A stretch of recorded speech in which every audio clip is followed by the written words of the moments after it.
Redmi A7 Pro, এটাও latest, আপনাদেরকে unboxing করে দেবো। এটা হলো 4G মডেল। কথা না বাড়িয়ে সিলটি কেটে নেব, সঙ্গেই থাকুন, থেকেই কাটতে হয়।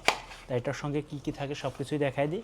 টু পিনের একটি অ্যাডাপ্টার, USB অ্যাডাপ্টার পেয়ে যাবেন, আর একটি 1 মিটারের কেবল পেয়ে যাবেন। সফট কাভারও দিয়ে দেবে, এই যে সিলিকন সফট কাভার, আর সঙ্গে ইউজার মেলন থাকবে। তাই এখন অবশ্যই বলবেন এই ফোনের সার্ভিস কীভাবে কেমন দিচ্ছে। এখন দেখাই। তা আমি, এটা হলো মিস্ট ব্লু। তা কথা না বাড়িয়ে এটা সেট আপ করে দেখাবো। স্টিকারটা উঠায় নিই। এর মডেল হলো 25128 আর ক্যামেরা, পিছনের ক্যামেরা করা হয়েছে 13 মেগাপিক্সেল, সামনেরটা করা হয়েছে 8 মেগাপিক্সেলের। ঠিক আছে ভাইরা, দেখছেন এখানে লেখা আছে 13 মেগা। ফোনগুলো খুবই বাজেট কম, টাকায় ধরো 12-13 হাজার টাকায় আপনারা এই ফোনগুলো নিতে পারেন। দোকানে আছে 1 সপ্তাহ হয়নি।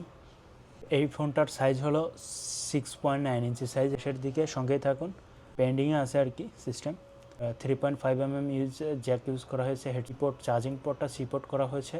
আর রাইট সাইডে আপনার পাওয়ার বাটন আর ভলিউম আপ বাটন ইউজ করা হয়েছে। আর হাতের বাম সাইডে উপরে কর্নারের দিকে ইউজ করা হয়েছে। ক্যামেরায় যে সামনেই দেখা যাচ্ছে, এটা ফ্রন্ট ফোন। প্রথম অবস্থায় পেন্ডিং একটু লোড হতেই পারে, এটা কোনো বিষয় না। কোন ব্র্যান্ডের ফোন দেখতে চান অবশ্যই আমাকে কমেন্ট বলবেন। স্টিকারটা উঠায় দেখাইলে আরও কালারটা সুন্দর দেখা যাবে, দারুণ একটি কালারের ফোন। রেডমি, এই যে লোগোও দিয়ে আছে সুন্দর। কমপ্লিটও হয়ে গেছে, অল সেট।